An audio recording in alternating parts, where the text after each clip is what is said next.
大家好，我是辛巴啊。我们刚刚已经看过这辆车的静态了，我们现在为大家做一个是我们之前在网上收集的一个大家想看的这个车的那个问题，然后我们一个个来回答。第一个是能够测量二排不放倒情况下尾箱的长宽高。我们今天带了尺子啊，我们给大家看一下。我们先把二排放回来，我们能看到二排是有一个齿轮结构的。但是这个二排呢，它是可以通过不同的角度去有不同的表现。你可以斜一点，躺着舒服一点，也可以直立一点。那我们就是以这样子稍微直立一点，保证后排空间。我们去量一下，后排的长度到尾门差不多是81，到尾门是81。然后横向给大家量一下，横向应该是130，横向是130。然后两个轮子的中间轮距是102，差不多是这样子，这是它实际的宽度。然后还有一个是高度啊，高度是非常多人在意的部分啊。看到后面有一个媒体老师，有一个粉丝也在问啊，他能不能放一辆自行车？它整体的高度是118，应该是刚好够放一辆自行车的。因为我一般的公路车应该是110左右，它是110多少来着？118应该是可以放进的，没有什么问题。然后另外一个事情是，为什么它电池那么小，续航这么短，还敢卖那么贵？这个我当时回的是，它也没有上市啊，哪怕到今天它也还没有上市，所以这个问题没有什么可以回答的。还有一个说是，之光 EV 可以换电吗？现阶段我只能说可以期待以后吧，现在反正是换不了电。然后是温泉猎人的问题，车后座放倒了，能不能放2辆美利达的公路车？我们刚才试了，应该是可以的。然后还有一个地台的高度以及直立升高，地台高度是整个这个都比较关键的部分。我们进台的时候其实已经说过了，它整体的地台高度给大家看一下，是差不多55吧，横向的大概55的地台高度。整个作为一个电车来说，它的地台高度还是比较低的。然后另外一个是有很多人不会聊这个部分啊，就是我们今天其实已经静态的时候已经聊过这个部分了。我自己的身高是1.72米赤脚，然后很多人说那我自己1.8米怎么办？那我们现在有个确切数据啊，看一下它具体的它的这个板的高度。你如果是1.83米，应该刚好可以蹭头，差不多是这么个水平。你满意吗？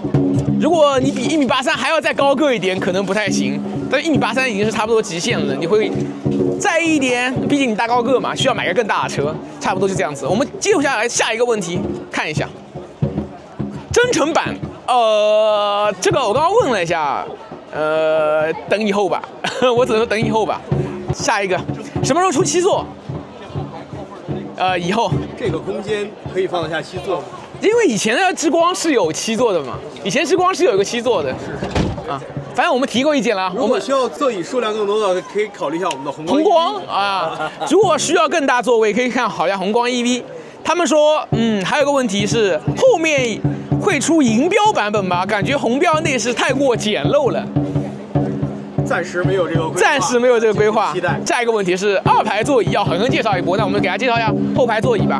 第二排座椅，我想说的，其实我们之前静态的时候已经跟大家聊过这个事情了。我分2点来讲，第一个是，其实因为它是一个完全开放式的第二排空间，也是有侧移门的，所以呢，这个第二排的座位，第一个可以完全放平，大家看到了，它有一个避让的过程，就是下面一排座椅是可以往下的，它可以完全的放平，整个地台也不是很高，所以你看到放平以后，它的表现是完全可以拉货的。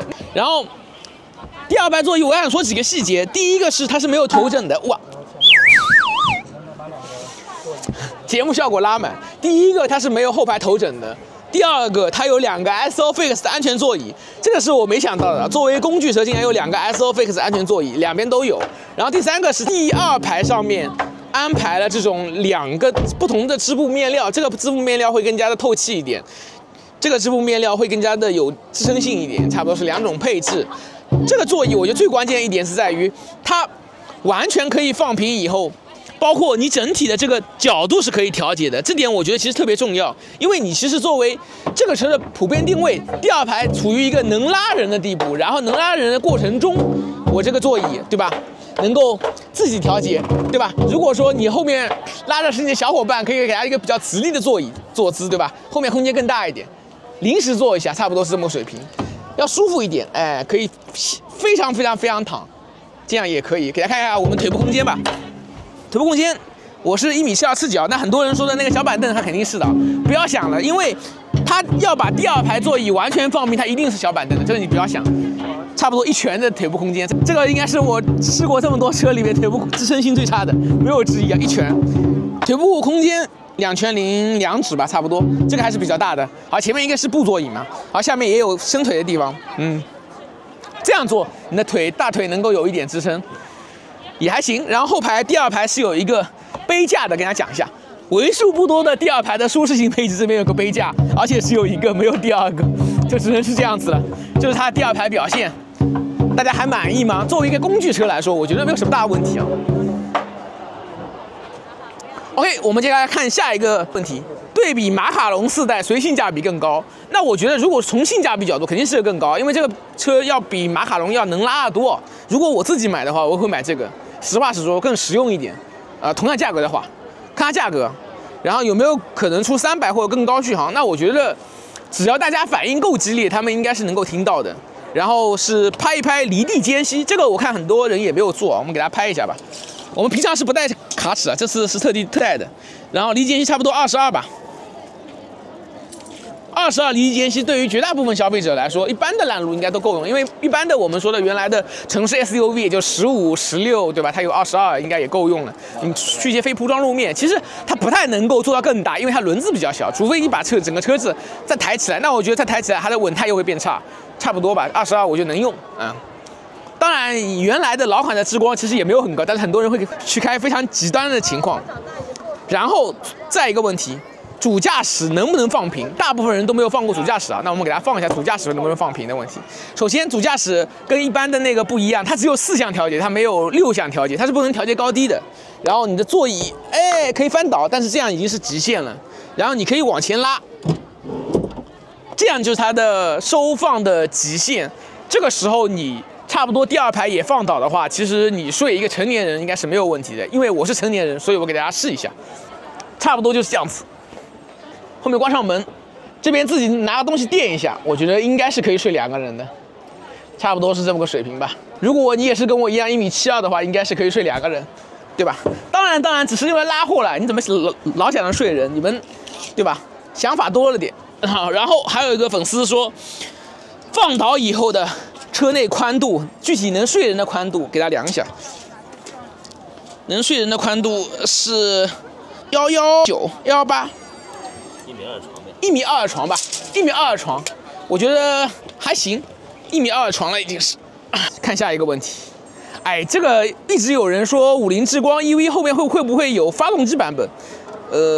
我觉得发动机就真诚吧，我相信大家都在反馈，他们应该都能听见，我觉得应该会有啊。只是我自己觉得厂家没有任何说法。然后后排放平以后，主驾驶后面多长？我们门能够关上，我们量一下它多少长。其他媒体老师应该没有像我们一样拿个尺子量吧，1.8米，对吧？实际的已经是1.8米了，1.8米多一点，1.81米是差不多这样子。1.81米，如果是整的一个带副驾驶可能更长一点，但1.2米宽1.8米的一个床，差不多就是这样子。再下一个问题。露营装备那边有一辆改装的，这边也有一个行李架。其实我觉得这个车还有一点好处在于，它行李架是原厂送的，就原厂只有行李架。我觉得无论是你可以吐槽这个行李架有点塑料，没有那么高级，但这边像行李架，我觉得还蛮有用的。你自己可以买那种淘宝上很便宜的行李架，也就没有必要追求风阻啊，追求美，这就对吧？我就是买个便宜的能用的，然后对吧就可以了，就买这种就可以了，便宜才是最关键的。而且你这个车也不会高速长行程去跑。然后是4个辛巴挤不挤？我也变不了4个，所以没办法。最后有没有75瓦电机的版本？没有。冷暖风给不给力？那我们测不了。跑下4名山下次吧。OK， 基本上就是这一点小分享吧。关于之光的长尺档已经帮大家量完了。对这个视频大家还满意吗？你还有什么想对50说的？想对50之光？还有什么想看的，可以给我们留言，我们每条评论都有在看的。我是辛巴，希望本期视频能够帮助到你。